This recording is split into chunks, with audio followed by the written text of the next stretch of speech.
Welcome to the Noodle Podcast.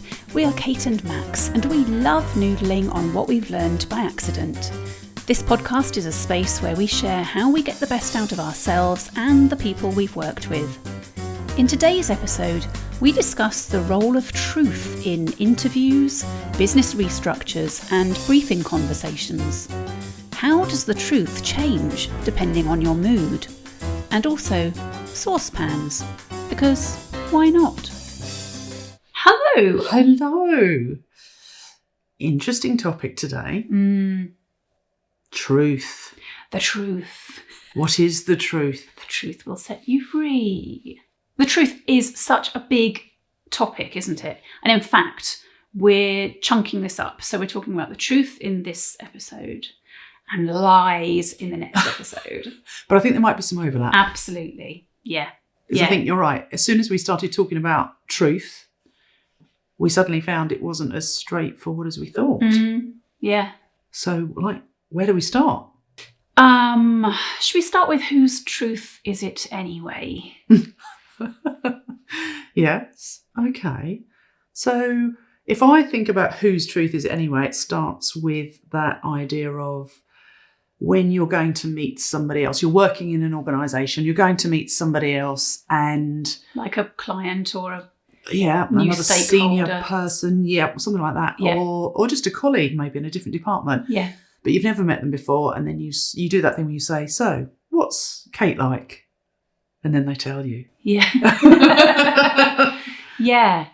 And how much do they tell you, and why are they telling you? And whenever you're asked to brief on a new person that's coming in, then it's tricky, isn't it? There's always a little bit of, what do I withhold? What do I completely share? What I'm aware of is my own perspective, and maybe other people haven't experienced them like this, good or bad. It is the truth, isn't it? But you say everything? Yeah, but it's your truth. Yeah. And they may not experience it, because I've certainly been in that situation when someone's gone, they're a nightmare. Or they're really tricky. And then you get in there and you think, they're not tricky. They're not tricky at all. Yeah. Because I guess every situation and every relationship that you have, the dynamics are different. Yeah. So the truth sits between people in that moment as well, doesn't it? Yes. It's not just that person's like this all the time. And then you hope that there isn't a sort of malicious flavour to what you're being told. But actually people have got emotions that go with how they're feeling or talking about someone. So it might be, if you're in a really great mood, you might be more positive about somebody and withhold the sort of niggly things that you've experienced. Flip side is, if you're having a bad day or you haven't got much time, you might be focusing on the things to watch out for. And what that does is it can taint my perspective walking in. That if I've just heard that Kate's particularly tricky to deal with, then I'll be going in looking for affirmative bias. I'll be looking for that, there's the evidence, rather than going in and just experiencing the situation, for myself. Yes. So it's the same with other people coming to you. It's like wondering for the first time, what have they been told about you? Yeah. Again, me reading on people's faces, like what are they expecting? So when we're helping people think about their brand and their reputation, I think it's Jeff Bezos says, your reputation is what people say about you when you're not in the room. Yeah.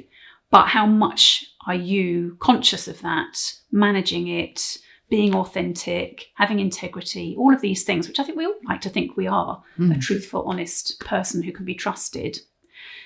But then what happens if your view is different to somebody else's? Who's right? And then there's that. So you're leading nicely onto interviews because that's that moment when you want to put your best foot forward or be the best version of yourself that you can be. Yes. And that's what you're wanting to do. The organisation you're working for is also wanting to put their best foot forward. They want to sell the job to you if they think you're right for it. So maybe we overplay a little bit about who we hope we would be in this role when we're answering questions in an interview. And if you are the interviewer, you're probably going to be shining a light on things in a more glowy, sparkly way than the everyday experience might turn out to be. And that's mind the gap thing. Yes. Mind the gap, because I suspect that most people have been recruited for a job and then when they've actually got there found out it wasn't quite what I thought it was. Everyone finds that, don't they? We always hear that. Yeah, it's not what I was sold. Yeah. And they didn't quite tell me everything. Can I tell you something that happened? I was going to say, I have a feeling I could sense that. Yeah, okay, come on then. So interview. I was interviewing somebody internally for a role. So I knew this person. I was interviewing with someone from HR. We knew she could do the job, but also we had some other good candidates. So it was a very real interview. There was no shoe-in. And we asked one of those questions that are usually quite revealing, that are negatively worded. Tell me about a time when something went horribly wrong. Mm-hmm. And she answered that question very, very truthfully. But unfortunately, she literally stopped at how everything had gone wrong. It had partly been her fault and didn't tell us how she'd fixed it, which is kind of what it's designed to do, to tell us about her. Yeah, bad things happen. What do you do? Let us know. She just told us about how she'd made something go really, really badly wrong and she'd had to apologise. But she'd been moved off the project she was working on as a result. And I was like, thank you for your honesty. Would you say that in an interview? How not to answer a negatively worded question. But yeah, she did tell the truth. I mean, you have to give her that. Yeah.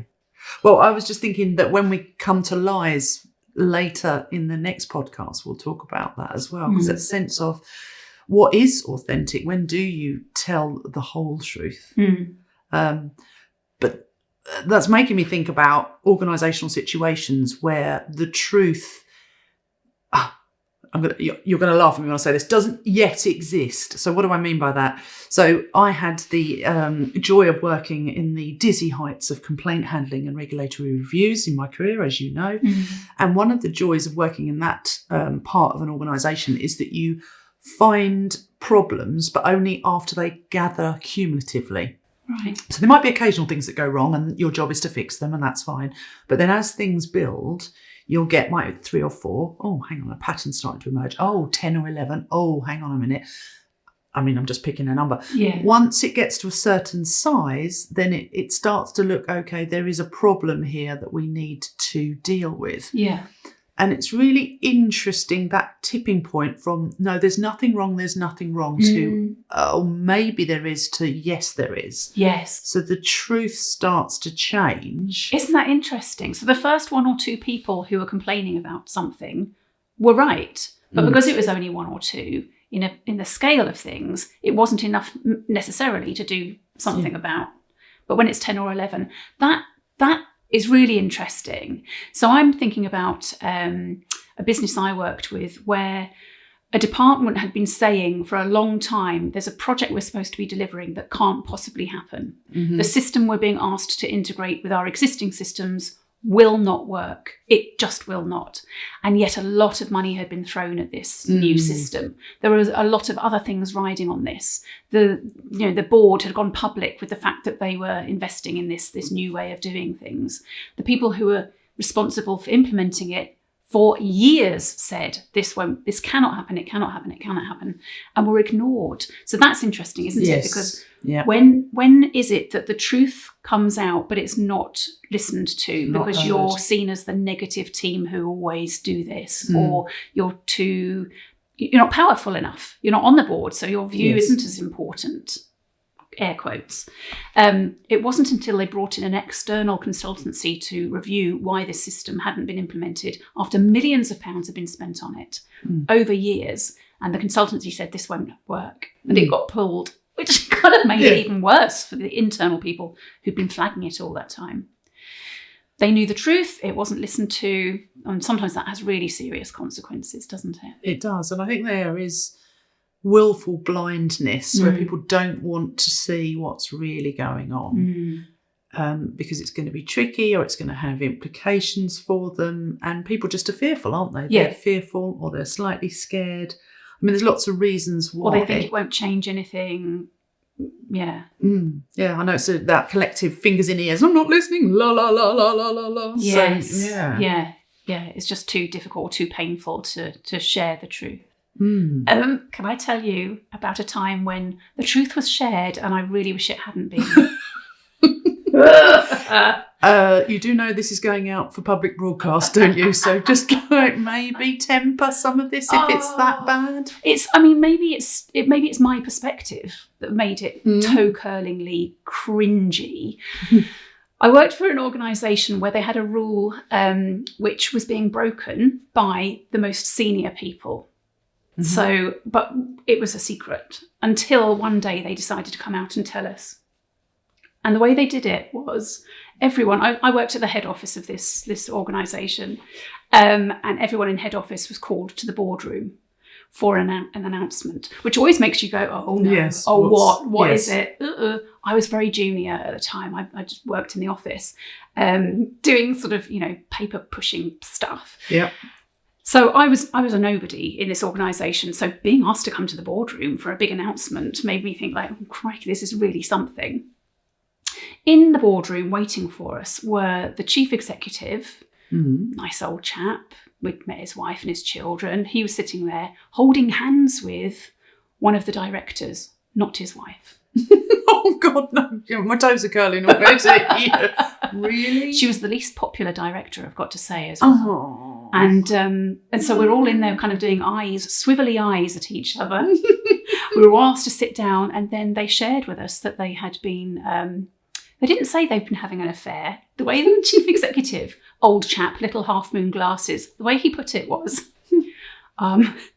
nameless director, and I have fallen in love. And it's a very beautiful thing. But as you know, we have a no relationships in the business rule. And so we're going to have to let you know that I'm resigning. We're all like, okay, this is gross. But also we'd rather she resigned than you because we quite like you. We don't like her. The whole thing was awful. Yeah. They felt the need to come out and tell us in this way, but I wish they hadn't. He could just have left, couldn't he? But that is an interesting one about holding people's truths. So, yes, absolutely, toe curling. But I'm also thinking about the fact that sometimes people tell you things in confidence, don't they? Mm-hmm. They tell you things and say, I'm thinking about leaving, or I'm thinking about changing role inside the organisation, or, various different things, really. Yes. But they tell you in confidence. So you are their trusted friend at work. Yeah. And then someone asks you a question. Yeah. Max is a bit off at the moment. Is there anything wrong? And you have to do that. And you can't go, no, everything's fine. In the let's paper over this one quick. So that yes. How do you hold their truth Yeah. and keep yourself authentic? Or even more difficult is when it's the truth is the organisation is restructuring or something, and you know that, but you can't share that with individuals. Mm-hmm. Yeah. So being in that situation. Yeah. Being in that situation where working, again, it's the joy of working in head offices, isn't it? That you get close to what's the thinking or the future, and being in a role where I knew we were going to be doing a restructure. Yes. And finding out that restructure was going to have implications for several teams that I was partnering with. Yeah. But it also meant that anything that I was doing, which was around sort of strategic direction, was just pretty pointless. And having to try and find a way to navigate that for 3 months. Yeah. Not telling anybody what was being discussed, because it wasn't decided. I mean, to be fair, something was going to happen. I could say yes, if something would be happening, if I was being interrogated as opposed to just holding my peace. Yes. But I couldn't have said what was going to happen. That's something. But there does come a point sometimes when you're a manager where you are needing to get involved in conversations that are going to have an impact on other people. And it's a tough thing to hold that inside and continue to motivate yourself to continue to be able to sort of still get on with your working day whilst at the same time dealing with that uncertainty for yourself and the uncertainty for others. Yes.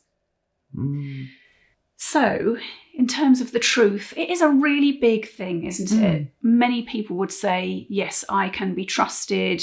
I hold the truth to be something that you can always, that if I'm asked a question, I will tell you the truth. I will give you an honest answer. Is that true, actually? Sometimes it can be really tricky, and there are shades of truth. And the shades also, just laughing now, I'm shifting to saucepans. It's one of You're shifting to saucepans, Max. Of course I am. Of course. Tangent.